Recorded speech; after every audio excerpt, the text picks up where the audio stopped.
This is my theory on what separates who is truly the most powerful in the Vampire Diaries universe. When we're talking about a Ken, when we're talking about a Cade, or we're talking about a Hope Michelson, or even like a Bonnie or an Anadu, right? You probably wondering why I mentioned Bonnie, but I'll get into that later on to the video. When we're talking about these beings, right? Or just like, you know what? Let's not even talk about Bonnie really quickly. Let's talk about the other ones, right? The obviously like immortal ones, right? Klaus Michelson, the original family, right? What separates an immortal when fighting another immortal? What's the difference between a Cade being powerful and a Klaus being powerful? You feel me? Theoretically, they both can't die, right? Oh my gosh, we're really immortal. Da da da da da. You know what I mean? What separates a Silas from being more powerful than a Klaus? You know what I mean? What separates a Nado being more powerful than a Klaus? What separates a? I'll tell you. When we're talking about immortality here, I feel like a lot of people, but there's like a whole point system apparently. Like they have this whole situation of like putting Silas up against a Klaus and doing like intellect, power, what's it called, hex, this, that. That's hilarious to me. That's absolutely ridiculous to me. That whole power system is absolutely ridiculous. What I go by as far as like putting one over the other is as far as truly being powerful, as far as truly being not even powerful. In this, like on here, I said my theory on what separates who is truly the most powerful in TVDU. That means I should have said who is truly immortal, or like who's like, I mean, I guess powerful. Yeah, I guess powerful will work. When I meant that, right? What I meant by saying that is about immortality. It comes down to immortality. It comes down, mind you, they all have immortality, but it comes down to now, listen closely, who can be killed easier. When you're dealing with a Silas versus a Klaus, an Anadu versus a Cade, a this or that, it's about who can get to the weapon that can, like, it's about who, you feel me, can get to the weapon that can kill the person or the immortal easier. I'm about to bring a couple facts out really quickly. Okay, cool. Before 1790, I always talk about this. I love this so much, but there was this moment, right? We have 750 BCE, right before Common Era, right before Christ and all type of stuff. You know, Cade. Okay, cool. He even in 750 BCE, that's Sybil and Selene. Cade had already acquired immortality. He had already died. He had already died and acquired immortality. Created a psychic dimension, all that stuff. What happens is, what's it called?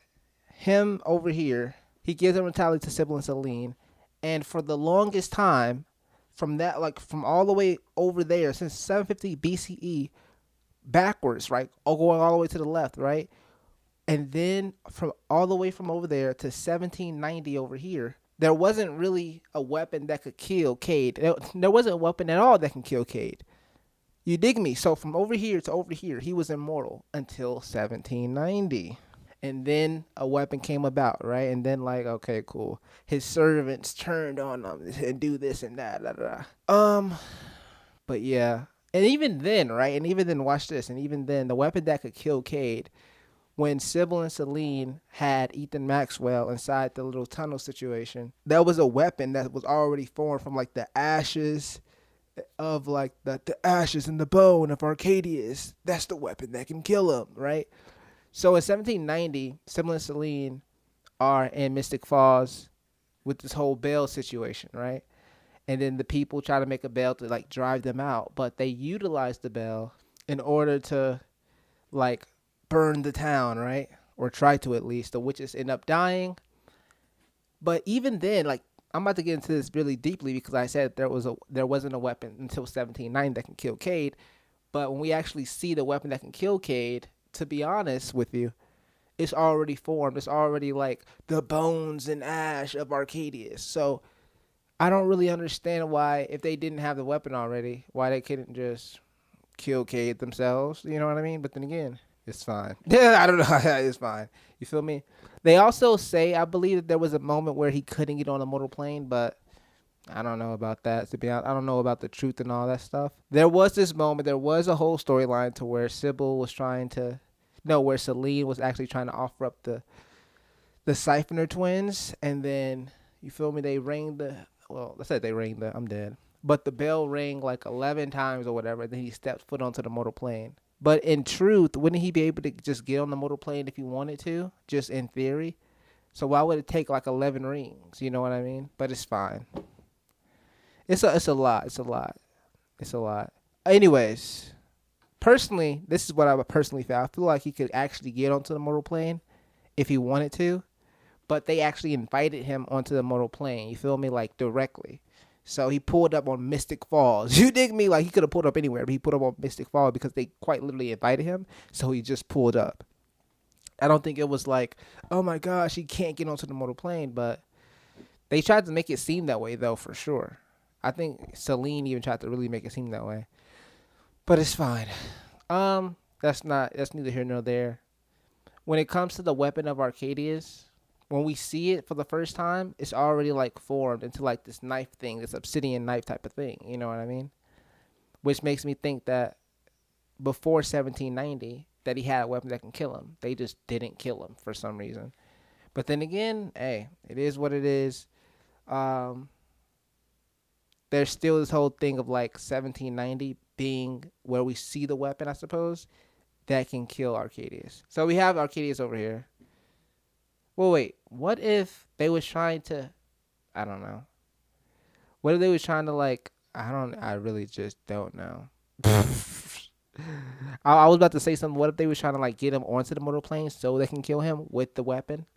But I don't know. I don't know about that. Anyways. But yeah. So from before 750 BCE, and we have 1790 over here. There was pretty much nothing in the world that can kill Cade. So boom. All right, cool.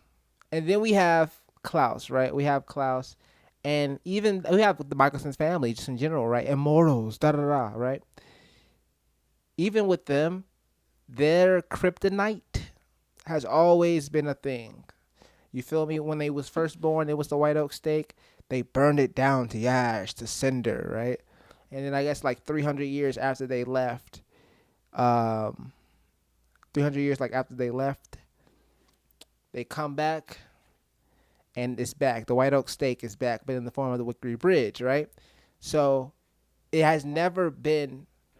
I don't believe it's never been off the mortal plane, like the whole white oak stake situation. I don't think it ever left the mortal plane. I feel like it was always there, but but they did say like they burned it down to ash. You know what I mean? We burned that tree. Da da da da. But it's fine though.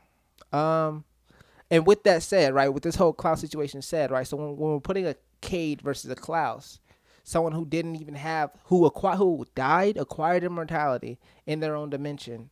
You feel me? Didn't have a weapon that can kill them for like 1,000,000,000,000 years, genuinely, for like 1,000,000,000,000 years, right? When we're talking about that versus Klaus Michelson, who has always had, whether you knew it or not, a weapon. Tell me whether you knew or not.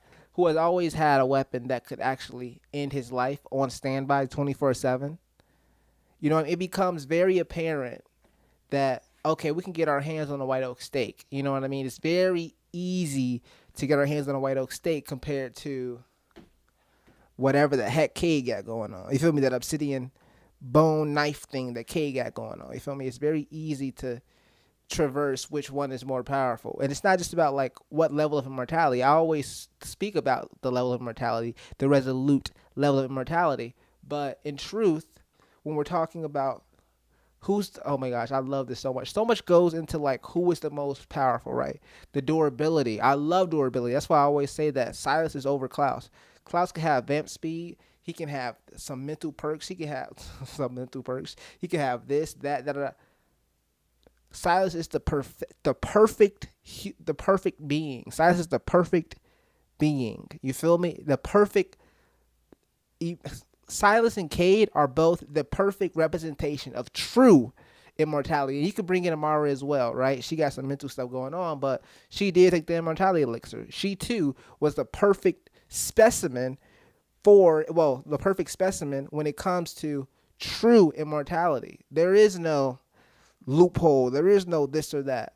And when I say there is no loophole, people are going to be like, the cure, the cure, the cure. But here's what I'm talking about. When I'm talking about like who's more immortal than the other, the more durable, the more this, the more that, right? Literally, once people found out about the cure, and people knew about the cure for a very long time, I won't lie to you. Literally, like from the witches to the vampires to the this to the that, right? So when we're talking about the cure, though, right? The five even knew about it, right? But anyways, when we're talking about the cure, anybody who was immortal or who was like some type of immortal, mind you, psychics can become immortal, right? You can become immortal on this plane. There were other species, mind you. Malivore didn't exist until what, 200 years after the Michelsons, right? So there were other species on this mortal plane that were immortal. There were, you feel me? There were other, you dig me, people out here living and breathing and chilling, vibing, and this and that. When we're talking about, what's it called? When we're talking about immortality, right? Anyone who wanted immortality and knew about Silas' weapon that can kill him would have just wanted it for themselves. We see that in season 4. They would have just wanted it for themselves. So his likelihood of dying is extraordinarily slim. If you're not the 5, and even then the 5, he cooked them. You feel me? He could kill the 5. He can kill every member of the 5, right? And then overcome the Hunter's Curse in minutes. He can kill all 5 of the 5 members and overcome the Hunter's Curse in minutes.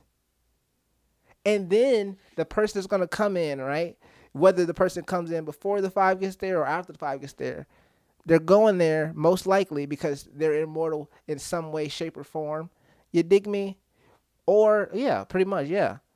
And they want to take the cure for themselves. So his likelihood of ever dying, you dig me, is very slim. When it comes to Cade, if you're actually going to seek out this obsidian knife thing, you're seeking it out with the intention of killing Cade, because other than that, it's just a bone-structured knife. When we're talking about a Klaus Michelson, you're seeking out the Wickery Bridge because it's not just like some wood to kill a regular vampire. You're seeking out the Wickery Bridge, and you're seeking out the White Oak Stake. You feel me? Therefore, the White Oak Stake, because you want to kill the Michelsons. It's very intentional. There's intentionality behind what you're trying to do when you're trying to pursue when you're trying to pursue the weapon that can kill Cade or the weapon that can kill the Michelsons, right? But when you're trying to pursue the weapon that can kill Silas, right? And even then, you feel me? You have to. You know what's crazy about Silas is that even then, once you actually cure Silas, if you even get the chance, you dig me, which you won't, but even if you get the chance, the slightest chance, right? He just becomes a witch, which means you didn't kill him, which means that you gotta fight him again. Mind you, even without him being sidekick, he was, mind you, there was Ketsia at their peak in history. This is the original coven we're talking about. When we're talking about the Travelers, we're talking about the original witch coven to first exist, period, right? So look at this. Over here, right here, we had Ketsia as number 1. We had Silas as number 1 in this coven. Come on now. So what you did is you took a sidekick, right, an immortal sidekick, right, and you turned him into the greatest witch to ever step foot. One of the greatest, to be honest. I would say the greatest because he's my favorite character. But the greatest witch to ever exist on this mortal plane. So he went from immortal sidekick, right, goat, by the way, to witch. Goat, by the way. You dig me? So he went from immortal sidekick to witch. You dig me? Both of these people, both of these stages in his life, he was the GOAT. You dig me? The greatest of all time. Catch you right there with him. You dig me? Like, either way, you're going to have an extraordinarily hard time to kill this person. And even if you get him the cure, it's not killing this person. You're just reverting this person back to a witch. You dig me? A powerful one at that. Like, the best of the best. You know what I mean? So, woo. GOAT. Literal GOAT, yo. That storyline, that plot line was peak. What do you mean you're an immortal sidekick who has who has dominion over vampires, werewolves, and witches? Well, therefore werewolves pretty much because the witches created the werewolves. So if you can compel witches and vampires, then you can compel werewolves. You dig me? It's just the natural inclination. What do you mean you're a mortal psychic who has dominion over vampires, werewolves, and witches? But you also, this is crazy, but you also at your like even if they revert you back to your normal form, right? Your OG form. You were one of the most powerful witches to ever exist on this mortal plane. So you went from psychic back to witch like that. To me, that's insane. But then again, I'm fanboying right now. You dig me? Anyways, when we're talking about, let's talk about a who else was up in there? Who else was up in there? We're talking about Alaric, right? He like vampire upgraded, whatever the heck, original Alaric. His life was tied to Elena, so it's like if somebody targets Elena, that's intentionality behind that, right? You feel me? If Elena dies, it's unlucky. But if someone actually tries to kill Elena, there's several reasons, to be honest. I won't lie, but there's definitely intentionality behind them trying to kill Elena and then it being tied straight back to Alaric to take him out. I mean, we see it when Rebecca drives them off the bridge, but it's fine. It's fine. And that's what I'm talking about, right? How okay? Oh my gosh, Alaric is this. People love Alaric. People love the portrayal of original vampire Alaric. Blah, blah, blah. He was snapping. Matt Davis was snapping. But when it comes to how easy it is to have killed Alaric, once you figured out that Elena was, you dig me, the person tied to him, right? As far as life force, he becomes way less scary. Not even way less scary, but way less of a problem. He becomes way less of a problem. Same with the Michelsons. Same with Cade was definitely a problem. For a long time, you didn't even have a weapon that can kill you on a mortal plane. That's insane. I don't know if anybody's like really registering that, right? I acquired immortality and I don't have a weapon that can kill me from the 700 BCE all the way up to 1790, gang. That's dealing with 600, 500, 400, 300, 200, 100, and then we go to 11. Well, we go to 10, 11, 12, 13. Okay. 14, 15, 16, 17 for like 1,000. I don't know. 1,900. I don't know how. I really know. I'm so sorry. I suck at math. I'm so sorry. Very inept when it comes to math, or just numbers in general. But yeah, when we're talking about somebody like Sybil and Celine, right? Their like immortality was directly tied to Cade, like, and he could easily snap them out of existence, which he pretty much decided to do when he put them in flames. So if you just knew, like, okay, cool, ask Cade, get him gone. Cade, get him gone. That's his new name. I ain't gonna lie, Cade, get him gone. But yeah, as far as like vampires, that's natural stuff, right? Oh yeah, immortals, right? I'm speaking about immortals, stuff like that. And Nadu, right? And Nadu, you cannot. I know we love to play around. To be honest, a lot of people don't play about Nadu. Me personally, I feel like a Nadu is like she's one of them ones, sure. As far as a Nadu, there is zero denying how annoying it is to get rid of her. As far as Dahlia, she has. You know what? Let me stick on Anadu really quickly, and then we're gonna degrade Dahlia. You're crazy. You're crazy. Let's just stick on Anadu really quickly. When it comes to Anadu, she is extraordinarily hard to get rid of. You feel me? Because like she is the witch's greatest experiment. You know what I mean? When we're talking about someone who is truly one of the goats, as far as like being an experiment, when we're talking about a Silas backstory, right? Something as great as a Silas backstory when he goes from witch to when he goes from witch to psychic back to witch. You know what I mean? It was perfect. It was great. It was yeah. When we're talking about Anadu, that's how I feel about Anadu, right? She's the then again, we have Silas, Ketchia, and Anadu. They have the greatest. Well, then again, Cade. The backstories in this show is peak, yo. Not even in this show because the one comes from the TVD TV show, and then one comes from the originals. Well, multiple come from the TVD, then one comes from the originals. But anyways, it's so peak. It's so peak. When we're talking about Anadu, right? The witches, literally, she was a baby, for God's sake. I mean, like, in the womb, in her mother's womb, the witches, they came together, the tribe, just start imbuing this baby with magic. It's so funny because it's really hilarious because two powerful tribes, right? They come together and they're like, yeah, we're gonna make woohoo a powerful son and a powerful daughter, and we're gonna make them be like this, or make them like this, woohoo! And this child is gonna be like the best child, and yay, we're blessing the womb, right? And this whole idea of like imbuing, mind you, they're older people. They're like 70.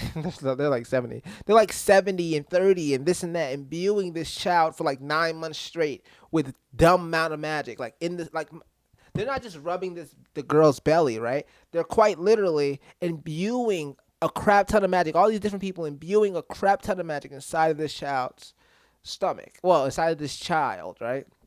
Or this mother's stomach, right? And it became like sustenance almost. So instead of like being a witch who like is working in harmony with nature, it becomes this whole thing of like you're trying to steal this being, right? It's about to be birthed. It's trying to steal this life force of nature, if that makes sense, or of magic in itself, right? Stealing the life force of magic in itself, instead of like being in harmony with it, as far as like a Bonnie would do. You feel me? Like woohoo, or a conventional witch like a Grams, When we're talking about her then being born, and I mean causing havoc, right? Because she's constantly hungry for this substance that she was like, you feel me? Basically trained to like consume, right? That's so funny about nature, right? Oh my gosh.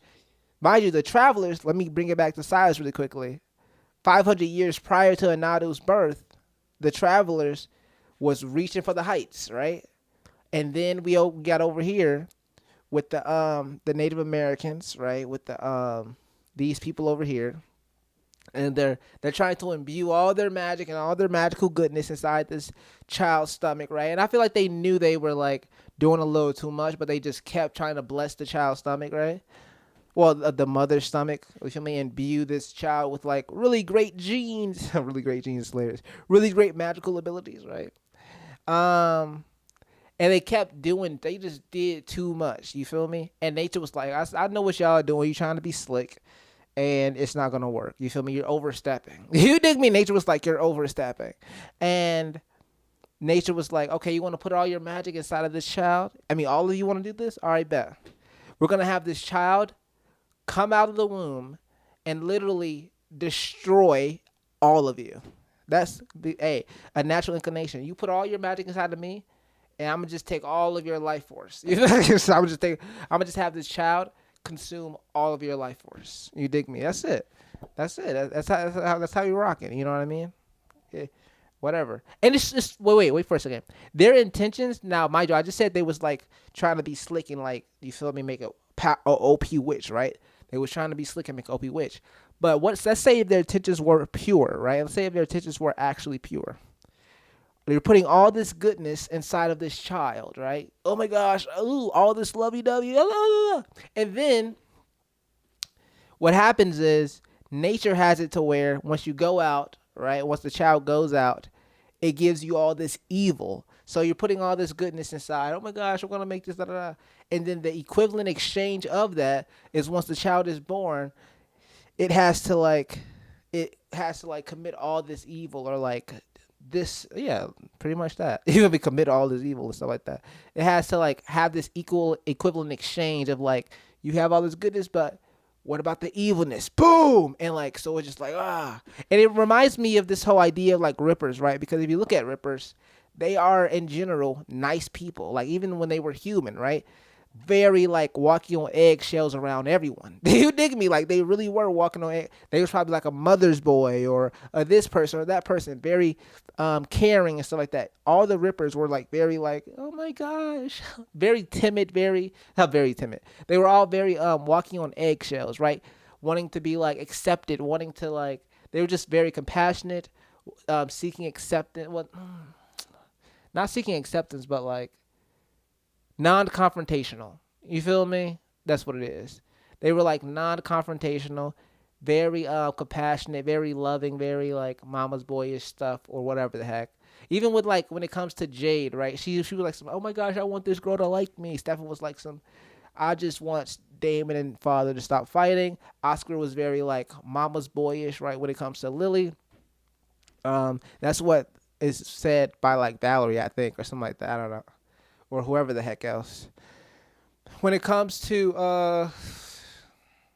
MG, he was very compassionate, stuff like that. So there's this idea that if you are compassionate, right, and you turn to a vampire, that is the ultimate price, right? Your soul is pure, therefore, vampirism will manifest itself not just like as, oh my gosh, a burden, but it will become a physical manifestation of a real. It will like your soul would like make this vampirism that you're experiencing a real deal. Like instead of vampirism be overtaking your soul will overtake the vampirism, which means that like you will feel things a trillion. Like you as a vampire, you already have heightened emotions, but your soul amplifies to like 1,000. You dig me? As far let me see something. I'm just yapping right now, I guess. When it comes to like vampirism, your goodness soul, and then we have the vampirism over here. In order for this vampirism to truly be effective, it has to amplify the vampiristic character traits. You know what I mean? To match the goodness of your soul. Therefore, once it's meeting and it fuses into your soul by you becoming a vampire, you become a Ripper. You have the Ripper gene. That was a nice little breakdown. But anyways, going back to like the truth about like what separates truly the most powerful people in TVDU. Let's talk about a Marcel or a Hope Michelson. Let's do that really quickly. Oh, like I said, Anadu, like she was very annoying to get rid of. Wait for a second. Before Hope and Marcel, Anadu, she was very annoying to get rid of. Very hard to get rid of. Very, very, very hard to get rid of. You feel me? To be honest, I'm gonna break it down easy. All you gotta do is just place Anadu aside another powerful being, and kill that being. You dig me? Klaus was like 1,000 years old. He was actually 500 years younger than Anadu, which means you don't have to place him inside of somebody who was crazy powerful. You feel me? To be honest, like you could have placed inside of a Lucian. Lucian is crazy. You could have placed it inside of like another 900-year-old vampire. You know what I mean? And you would have been just as fine. To be honest, that's how I genuinely feel, because there's only 100 years separating between. There's only 100 years separating between a Klaus Michelson and an Aya or something like that. It's not even, and that's probably not even 100 years separating between them two. That's the crazy part. I don't even think it's that, but it's whatever though. I think it is actually. I think it's like 100. Yeah, I think it's like 100 years separating between those two. But anyways, you feel me? Like really, if you really contextualize it like that, and Nadu to me, now mind you, I said she's annoying to get rid of because it just like that just seems like a natural thing to say, I suppose. But in truth, I feel like she could easily be taken out if you just place her inside of, you dig me? Place her inside of a powerful being. Somebody, mind you, like I said, 1,000 years old. Klaus is literally just 1,000. You feel me? 1,000 plus, 1,000 and this, 1,000 and that. But it's like, compared to like an Aya, compared to a Lucian, you feel me? Aurora, you feel me? Compared to those people, it's not much of a difference at all, to be honest. You feel me? So you could place her inside of any of those people, take those people out. Wham! Of course, by that time in the story, a lot of those people were gone. You feel me? And Aurora had dipped off. You dig me? Like it was whatever. It's fine though. And we're talking about, and Nada will be just gone. But anyways, when we're talking about who else? We're talking about Hope Michelson, right? People love Hope. They love glazing Hope. It's actually unbearable. But Hope Michelson, right? Vampire Werewolf, which by the end of by the end of Legacies, right? She doesn't get rid of the weapon that can kill her. Listen to what I just told you really quickly. Hope Michelson has in the world today a weapon that can kill her. And it was fashioned by a god. You dig me? Like it's a god weapon, straight from a god. You feel me? Mixed in with like that red oak in that John. It's like wham. She brought it to she gave it to like Josie and them. You feel me? But yeah, so it's like so it's like and people say like, oh my gosh, she's so powerful and she's so this and she's so watch out, kiddo, watch out. She has a weapon in this world that she can die from. You feel me? Like a lot of people do in this immortality situation. But she genuinely didn't even get rid of it when she had the chance. She didn't get rid of it. She did not get rid of it. It was ridiculous. It's ridiculous to say that she is the most powerful being in the universe. She's the GOAT. You know what I mean? When in truth, she's nothing. You feel me? Because the weapon that can kill her is always on standby somewhere. You feel me? In possession by one of her friends and this and that. So it means that her immortality is futile and a mirage, so to speak. Anyways, when we're talking about Marcel, no, that's my dog. You feel me? I feel like they had like a weapon that can kill Marcel as well. They fashioned a weapon that can like kill Marcel, but it's fine. It's fine. I'm pretty sure they did, which is why they like sacrificed somebody. No, actually, that wasn't the reason. But yeah, they had a weapon that can kill. Well, actually, maybe so. Yeah, I think so actually. But anyways, they had a wait. No, I don't think so. That wasn't the reason. But anyways, yeah, they have a weapon that can kill Marcel. So, or they have at least enough like anti. Yeah, they have a weapon that can kill Marcel. They reverse engineered it. I think Freya reverse engineered it. Anyways, I'm pretty sure. I'm pretty sure. Anyways, yeah. So his immortality is like futile as well.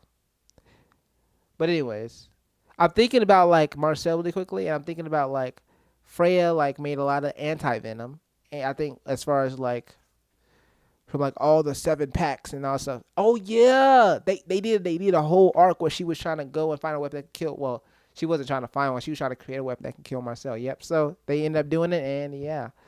Well, not they didn't end up killing Marcel, but they had a weapon that could take out Marcel. So they crafted one. But anyways, great stuff. Great stuff. Mwah. Anyways, when we're talking about Marcellus, right? That makes his immortality futile. Anybody else that I could be talking about? Oh, Dahlia. Yes. This is my least favorite character. She's a, not even, I don't know why people like Dahlia so much, to be honest. I feel like the actress did good, sure. You feel me? But as far as like actually being any threat whatsoever, in direct comparison to other villains, right? To the Michelson family, she was basically freaking Thanos. You know what I mean? She was basically Thanos. Dahlia was Thanos to the Michelson family. But in direct comparison to other villains, like even a Marcos, he's cooking her. That sounds crazy to say, right? But in truth, he's cooking. Marcos cooking her, and Nadu cooking her, Cade cooking her, Sybil and Celine cooking her, Silas cooking her. And you could just throw in like Hope Michelson and Marcel, but it's like, eh. But even she gave belt to Marcel in its most powerful form. So that means nothing when it comes to her. You feel me? Those type of people. That's what I'm saying. There's a different echelon of power we're talking about here. To me, there is this side on the left, and there's this side on the right. On the left, we have people like Silas, Cade, Sybil and Celine, Anada. We talking about real heavy hitters, real people that'll get you going. You feel me? Give you straight gas every single time. And then to the right? Mind you, Anada's a witch, but she cooks so crazy. She cooks so crazy. Like the magic that they imbued inside a baby Anadu inside the womb was so crazy. You feel me? Coming from all these witches, that she became something like a totally different beast. You dig me? Ugh. She became a bloodthirsty siphoner type almost. I ain't gonna lie, who can like wield magic and all type of other stuff. Like she became one of them ones. Real rap. She became a whole different. Are you the same beast but the same monster? Are you a different beast but the same monster? You feel me? Like she became really one of them ones. She over here to the left. When we're talking about someone like Dahlia, or a Freya, or a Hope Michelson, or a Marcel, or Even Bonnie, I'll put Bonnie more so to the left than to the right, even though she has witch capabilities as well. Her psychic side gonna take her all the way home. You dig me? So she going to the left too, and she's only immortal right now. You dig me? But it's a whole different ball game. I'll probably talk about that at the end of this video. I don't know.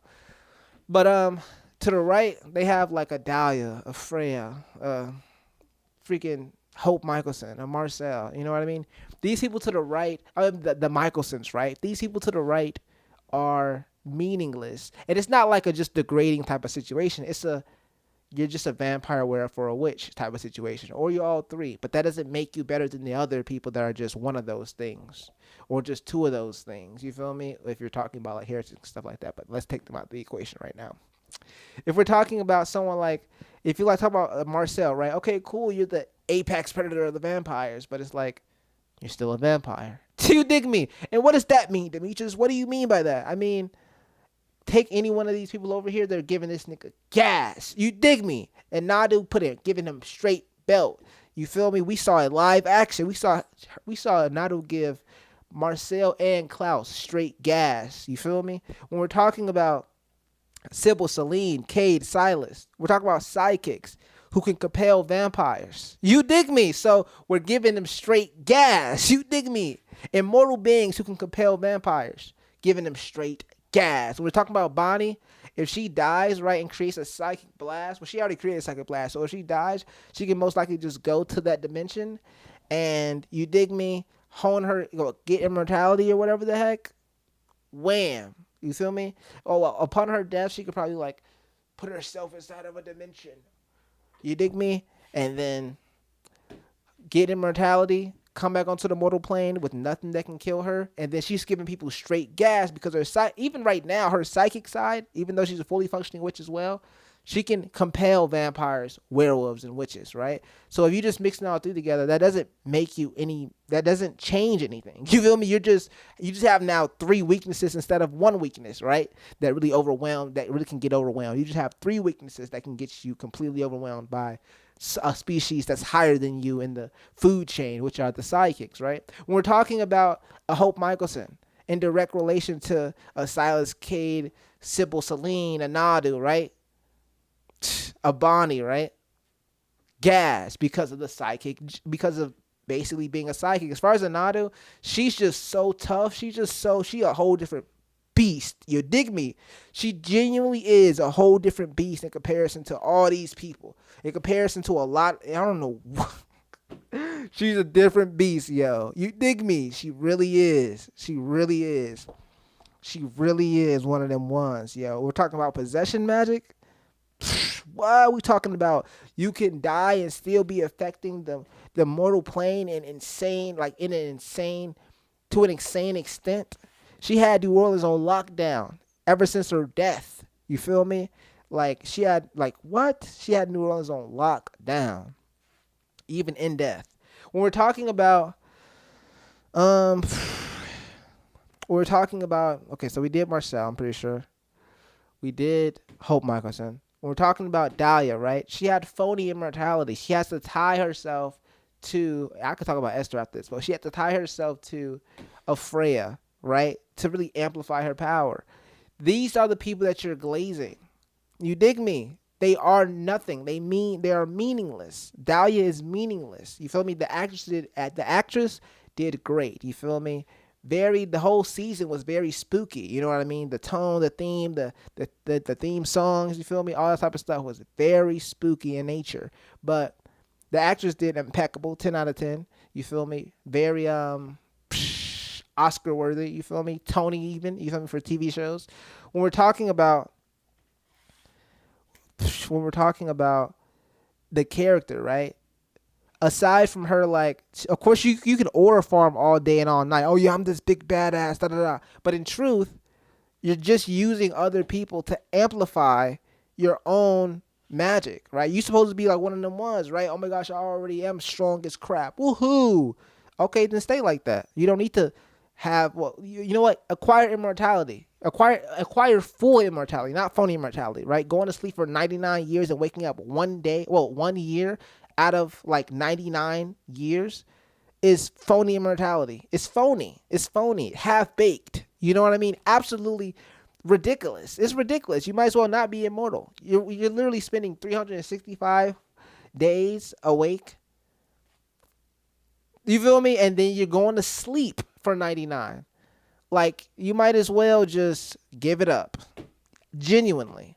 That's the most pathetic thing I've ever heard in my life. You feel me? That's the most pathetic concept of immortality I've ever heard in my life. Genuinely. Human being to, you feel me, witch. You dig me? Like, real rap.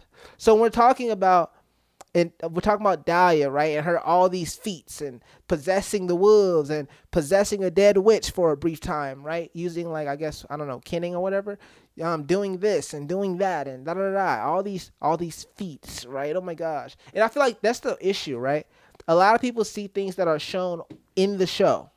You feel me? And say, well, this is why this villain is better than this villain, or this is why this villain is more powerful than these characters, or this character, or this. There are certain things that are said, I mean, real deal, that cannot be disputed. When we're talking about feats in the show, that's nothing but fluff. You feel me? If we're talking about, like, really think about it for real. We're talking about the originals, right? And their impact in the Vampire Diaries.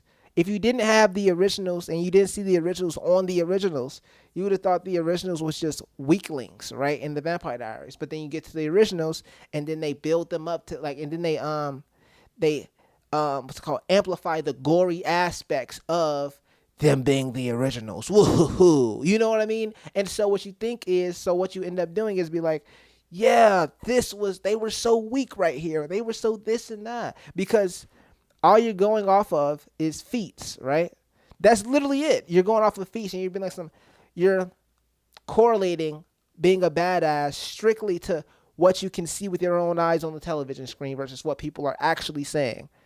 When Ketsia says Silas and I were the two most powerful people and a part of a gift that people call travelers, people don't listen to that part. They don't care about that part. They just want to see with their own eyes the badassery, right? And then they'll be like, oh yeah, this is the GOAT. This is why da-da-da. But when they see Ketsia do a feat, they're like, oh my gosh, let's have a billion Ketsia edits, right?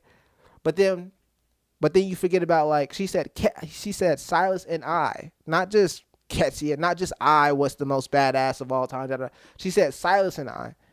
For me, that means, like, this this dude is actually a GOAT. You dig me? Like, he's actually a Ketsia level threat. You dig me? Like, they're both like 1-1. You feel me? To me, you feel me? And this is without having to see insane feats. When it comes to other people, they're like, oh my gosh, Dahlia would win over Silas because all these feats and all these the girl with the half-baked immortality. Ah, yes, sure, kiddo. Pat you on the head right there, buddy. Anyways, yeah, that's how I just feel about so basically that's my theory. Oh yeah, okay. Oh yeah, I just talked about what Bonnie's capabilities are, right? If she were to die, create a psychic dimension, well, die and create another psychic dimension. No, you're crazy. I mean, I guess, yeah, create another psychic dimension upon her death. You dig me? Become immortal inside the psychic dimension, hop onto the mortal plane, you feel me? And be able to give other people immortality and not have a weapon that can kill her, you feel me? We can have a woman Kate on our hands here. But anyways, that was my theory on what separates. Well, that's really my thoughts, not even my. I guess is a theory. I feel like that's just my thoughts on what separates who is truly the most powerful in TVDU when it comes to immortal beings. You feel me? A Silas and a Cade. You feel me? A Silas and a Hope. A Silas and a Marcel. You feel me? A Cade, a Sybil, and a Silas. You feel me? A Cade, Sybil, Silas, Cade, Sybil, Silas, and Nadu, Hope, Marcel, da da da. You feel me? When it comes to truly immortal beings, that's the only difference, right? You feel me? Durability. You can do all this vamp speeding around. Klaus can do 1 trillion vamp speeds and heart takes outs and stuff like that. That's hilarious because that wouldn't work. But you can tell that wouldn't work. You can do who knows, but you can do a lot. You can do like 1 trillion vamp speeds and this and that and da da da da da and da da. Silas, like, eventually Klaus is gonna get like tired, of course, because it's still like exerting insane amount of energy. When it comes to Silas, he has all day. He has all day. You dig me? He has all day. That's called durability. And durability wins every single time. No glaze, no exaggeration, genuinely. But anyways, um, that's it. Um, subscribe for more social commentary about the vampires.